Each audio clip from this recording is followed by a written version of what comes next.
আমার কথাগুলো শোনার জন্য আপনাকে স্বাগতম।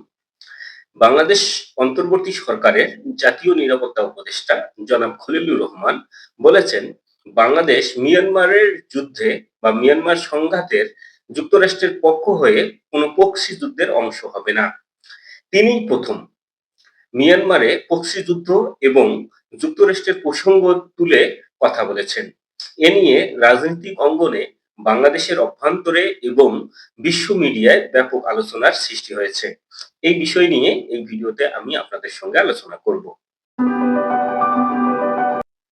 প্রক্সি যুদ্ধের ক্ষেত্রে বিশ্বের শক্তিধর রাষ্ট্রগুলো কোনো একটি জায়গায় নিজেরা সরাসরি যুদ্ধে অংশগ্রহণ না করে তাদের আদর্শে বা ব্লকে থাকা বিভিন্ন শক্তি বা রাষ্ট্রগুলোকে সামরিক ও তাদের চাহিদা অনুযায়ী বিভিন্ন সাহায্য সহযোগিতা করে থাকে।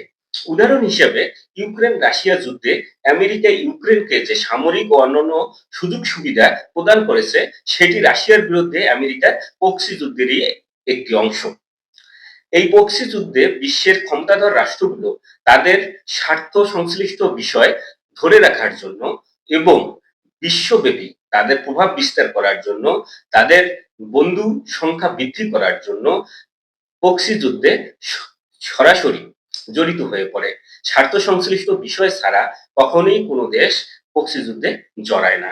প্রক্সি যুদ্ধে জড়ানোর মেইন কারণ হচ্ছে তাদের নির্দিষ্ট স্বার্থ সংশ্লিষ্ট বিষয় এবং প্রভাব বিস্তার করার জন্য, তাদের নিজেদের আধিপত্য বিস্তারের জন্য তারা বিভিন্ন শক্তি বা রাষ্ট্রকে অথবা বিভিন্ন রাষ্ট্রের বিদ্রোহী গ্রুপদের মদদ দিয়ে বিভিন্ন সাহায্য সহযোগিতা প্রদানের মাধ্যমে তাদের প্রভাব প্রতিপত্তি বজায় রাখার চেষ্টা করে।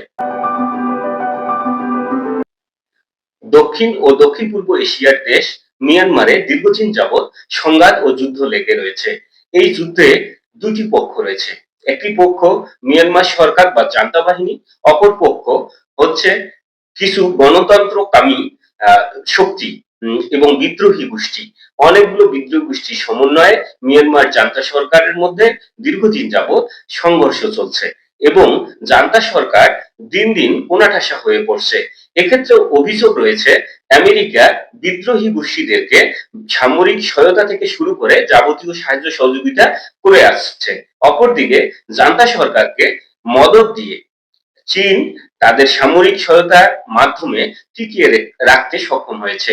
এখানে মিয়ানমারকে কেন্দ্র করে দুটি পক্ষ তৈরি হয়েছে।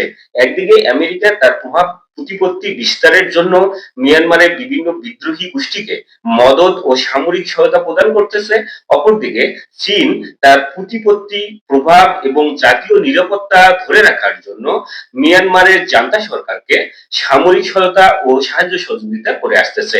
মিয়ানমারের ক্ষেত্রে আমেরিকা এবং চায়না একে অপরের প্রক্সি যুদ্ধে নিজেদেরকে জড়িয়ে ফেলেছে।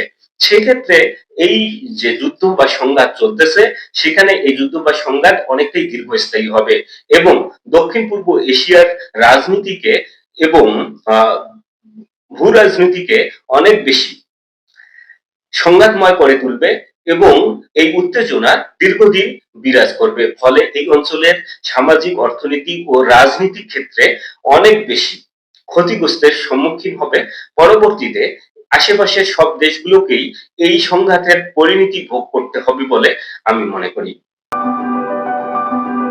বাংলাদেশ মিয়ানমারের প্রতিবেশী একটি রাষ্ট্র। মিয়ানমারে যুদ্ধ এবং সংঘর্ষের ফলে বাংলাদেশে মিয়ানমারের রোহিঙ্গা জনগোষ্ঠী বাংলাদেশে আশ্রয় নিয়েছে এবং এটা দিন দিন বৃদ্ধি পাচ্ছে। জাতিসংঘ একটি প্রস্তাব দিয়েছে একটি হিউম্যান মানবিক করিডোর দেয়ার জন্য। বাংলাদেশ সেক্ষেত্রে আমেরিকার প্রক্সি যুদ্ধের অংশ হিসেবে নিজেদেরকে জড়াবে না বলে স্পষ্ট করে বলেছেন জাতীয় নিরাপত্তা উপদেষ্টা জনাব খলিলুর রহমান।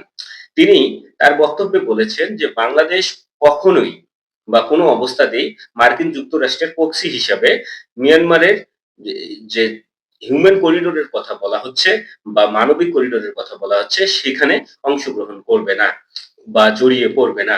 অপরদিকে বাংলাদেশ চাবে জাতিসংঘের অধীনে একটি হিউম্যান করিডোর বা সরবরাহ চ্যানেল, যেখানে শুধুমাত্র খাদ্য এবং জীবন রক্ষাকারী দ্রব্য সামগ্রী যেতে পারে, এরকম একটি চ্যানেলের বিষয়ে জাতিসংঘের সঙ্গে আলাপ আলোচনা করতেছে। এবং সেই চ্যানেলটি চালু হতে হলে সেটা জাতিসংঘের তত্ত্বাবধানে হতে হবে। এই বিষয়ে বাংলাদেশ ক্লিয়ার সিদ্ধান্ত গ্রহণ করেছে। মিয়ানমারকে কেন্দ্র করে বাংলাদেশ কোনোভাবেই কোনো পক্ষের সঙ্গেই প্রক্সি যুদ্ধের অংশ হবে না বলে বাংলাদেশ সরকার নীতিগতভাবে সিদ্ধান্ত নিয়েছে। এবং অন্য কোনো দেশ যেন বাংলাদেশকে মিয়ানমার যুদ্ধের প্রক্সি যুদ্ধের অংশ হিসেবে ব্যবহার করতে না পারে, সেদিকে সরকার যথেষ্ট সতর্কতা অবলম্বন করে কৌশলী সিদ্ধান্ত গ্রহণ করবে। তেমনি মিয়ানমারকে কেন্দ্র করে বাংলাদেশের স্বাধীনতা সার্বভৌমত্বের উপর কোনো ধরনের হুমকি কিংবা অর্থনৈতিক ও সামাজিক ক্ষেত্রে কোনো ধরনের ক্ষতির সম্মুখীন হতে না হয়, সেই দিকে বাংলাদেশ বিশেষভাবে নজর রাখবে। এই ক্ষেত্রে বাংলাদেশের ঘনিষ্ঠ সম্পর্ক রয়েছে চীন এবং আমেরিকা যুক্তরাষ্ট্রের সঙ্গে। এখানে মিয়ানমারকে কেন্দ্র করে এই দুই পরাশক্তি একে অপরের প্রতিপক্ষ হিসেবে দাঁড়িয়েছে। সেক্ষেত্রে বাংলাদেশকে একটি ভারসাম্যমূলক নীতি বজায় রাখতে হবে। মিয়ানমারকে কেন্দ্র করে বাংলাদেশের যে সুসম্পর্ক রয়েছে চীন এবং আমেরিকা যুক্তরাষ্ট্রের সঙ্গে, সেই সুসম্পর্কে যেন কোনোভাবেই বাধা না পড়ে বা কোনো প্রকার ক্ষতির সম্মুখীন না হয়, এদিকে বাংলাদেশ খুবই সতর্ক থাকবে। অপরদিকে বাংলাদেশ কখনোই কোনো দেশের স্বার্থের জন্য মিয়ানমারে কোনো প্রক্সি কোনো পক্ষকে অবলম্বন করবে না। যদি বাংলাদেশ এই বিষয়ে সিদ্ধান্ত নিতে ভুল করে, তাহলে বাংলাদেশের জনগণকে এ ভুলের ভয়াবহ মাসুল দিতে হবে। এমনকি আমাদের স্বাধীনতা সার্বভৌমত্বের উপর হুমকি তৈরি হতে পারে।